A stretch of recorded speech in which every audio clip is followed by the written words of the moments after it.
by now. Inflation is skyrocketing. Nobody can afford rent.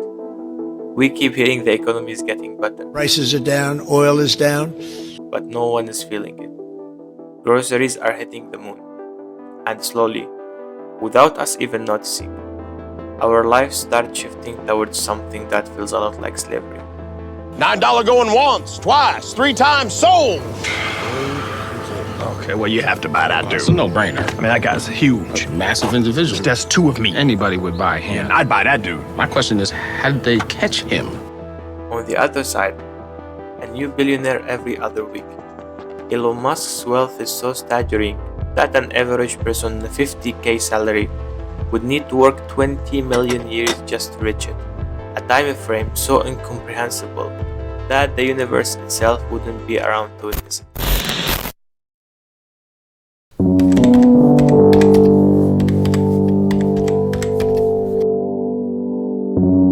Now I need you to bear with me, because I will explain a concept that will blow your mind. I want you to imagine something. We believe that the economy is not fair because there is corruption, because there is greed, because there are some people who reach the game inside our world. But what if I tell you, even in a very equal, fair world, the situation would be exactly the same? You wouldn't believe me, but I will prove it. Let's create a world together. I want you to imagine an imaginary world. 100 people live in this world. Every one of them has exactly $1,000. So the rules are simple.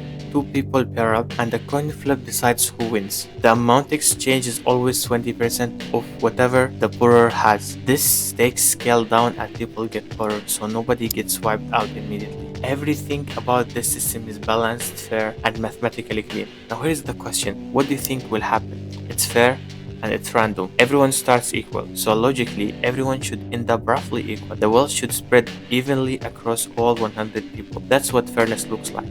That's what we'd expect. So let's see.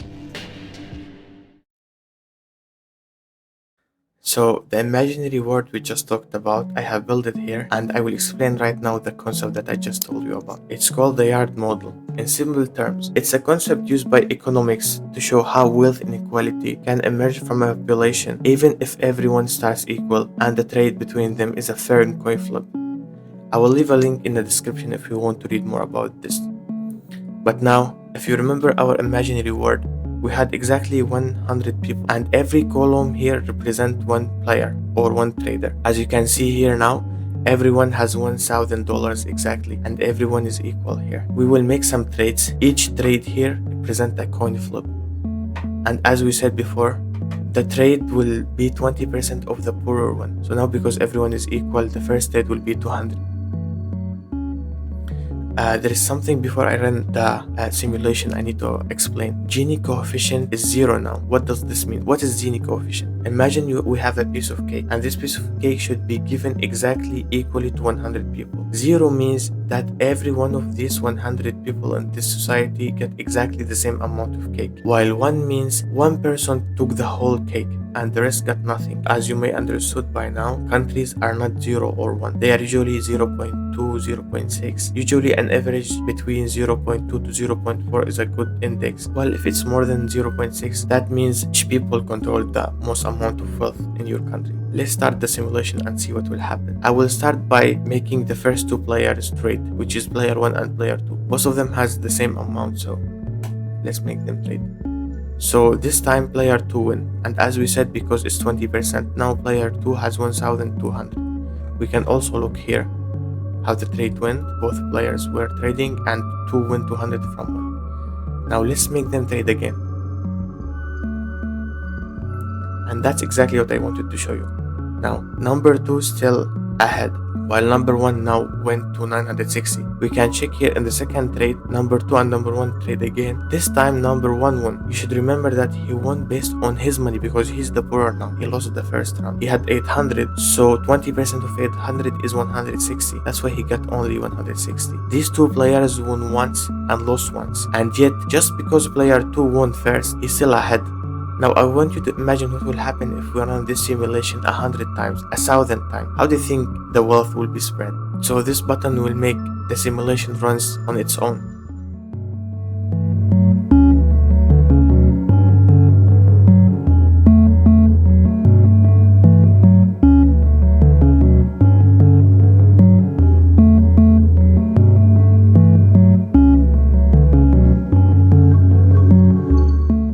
Now, as you can see, almost more than half of our imaginary world is zero, $2, $3. We have even $1 player. And imagine to the other side now. 2,000, 4,000. The first player has 7,000. Anyway, now Gini coefficient is about 0.6, which means the wealth inequality is quite huge in our imaginary world. And I want you to remember something. We started equally. Everyone has $1,000. Top 1% holds 7.6%, top 10% holds 48%. And trust me, if we run this simulation more, you will see this number much more. Now you might be wondering, what's the Gini index globally?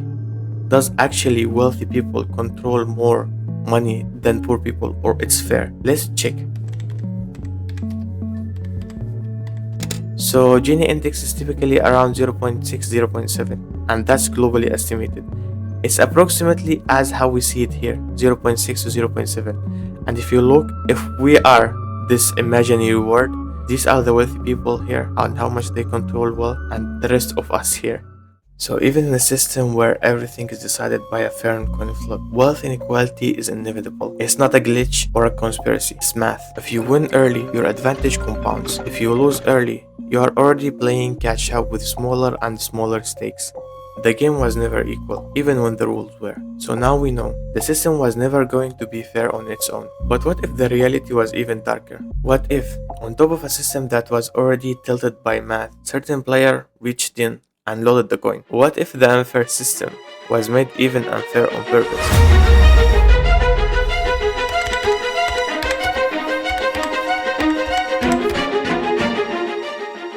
Now, as how we understood from the yard model, if you win early in the game, your advantage compounds. If you lose early, you're already out of the game. So I will show you some players who managed to win early and got a huge advantage over all of us.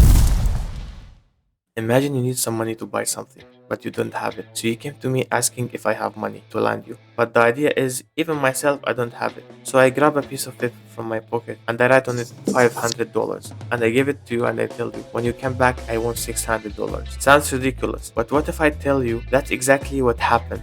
And that's how our entire banking system was born.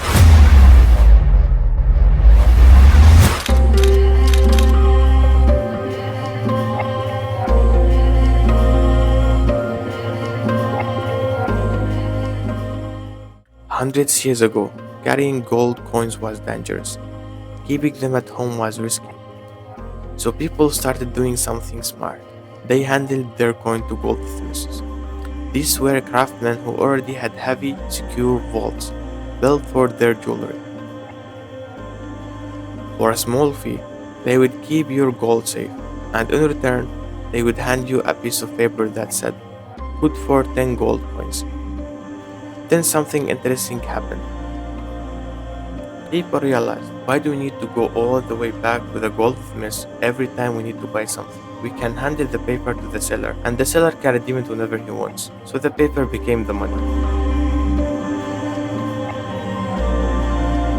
And that's when the goldsmiths noticed something.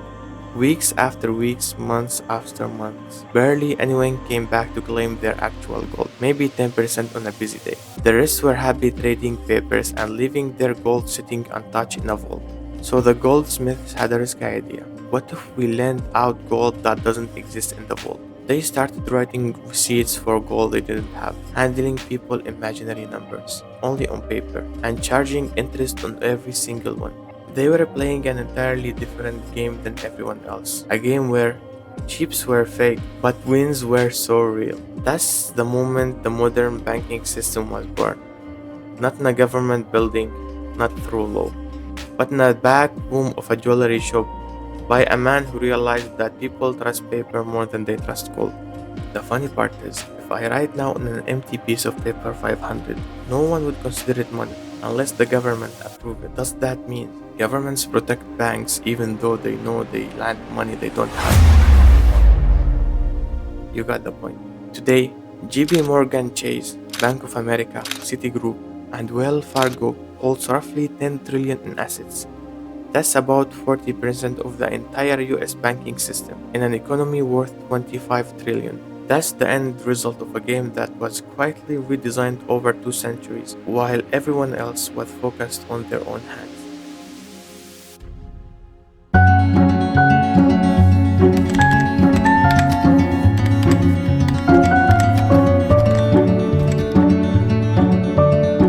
It's 1066, England. A French duke named William crosses the channel, killed the English king in a battle, and crowns himself William the Conqueror. And the very first thing he does is making one sweeping declaration. Every single inch of England now belongs to me personally. Overnight, every piece of land that English families had farmed for generations raised just by a claim, by one man, because he won a battle. But William was smart enough to know he couldn't run an entire country alone. So he called in the knights and barons who helped him win the war and told them essentially, I have first dibs on this country. I'm giving you second dibs. He carved England into giant pieces and handed them to about 180 of his most loyal friends, the new aristocracy. In return, they would collect taxes from people and send soldiers when the king called. After some time, these aristocratic families realized something. What if our grandchildren are idiots? What if they gamble the land away or lose it in a very bad business deal? So they wrote two laws that would shape wealth distribution for centuries. The first law was primogeniture. When a lord died, he was legally forbidden from dividing his land among his children. Everything goes exclusively to the oldest son. The younger sons were told to join the army or the church. The second law was the entail. Land was legally locked. The lord didn't actually own it in a real sense. He was more like a caretaker of his bloodline. He couldn't sell a single acre, even if he was drawing in debt.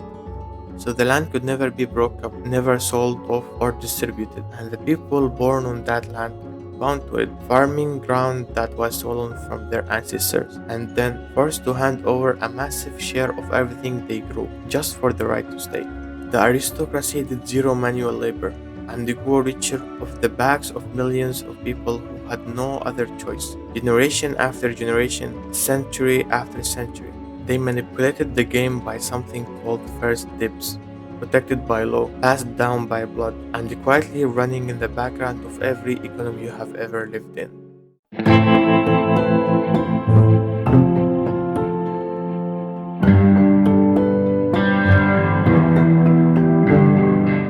So here we are. 10,000 years ago, humans invented farming, and almost immediately, without anyone planning it, society started defaulting toward extreme inequality. The people who got first wrote the rules. The rules protected their position. Their children inherited the rules, along with the wealth. And the cycle locked itself in. We saw what the yard model does on its own. Even a perfectly fair system, early winners pull away from everyone else. And then we saw what happens when powerful players loaded the coin. So the obvious question is, what's the way out? Are we stuck in this endless game forever? A historian named Walter Scheidel spent years going through every documented moment in human history where extreme inequality was genuinely reversed, not slightly improved, but actually brought back down. He found four forces. He called them the four horsemen of leveling. And when you hear the list, you will understand why this name was chosen. The first horseman is total war. We think of war as distraction, and it is. But Scheidel found something disturbing. Total war, the kind where an entire population fights for its survival, acts like a giant wealth compactor. Look at Japan and Europe before and after World War II. Before the war, a tiny elite owned nearly everything. When the war started, governments stopped caring about protecting the rich. They cared about staying alive. They taxed the wealthy at rates up to 90%. They inflated the currency, which wiped out the value of the cash. And enemy bombs physically leveled the factories and real estate. In Japan, the top 1% went from controlling roughly 20% of the nation's wealth down to just 6% by 1945. Not because the policy itself, but because of a catastrophe.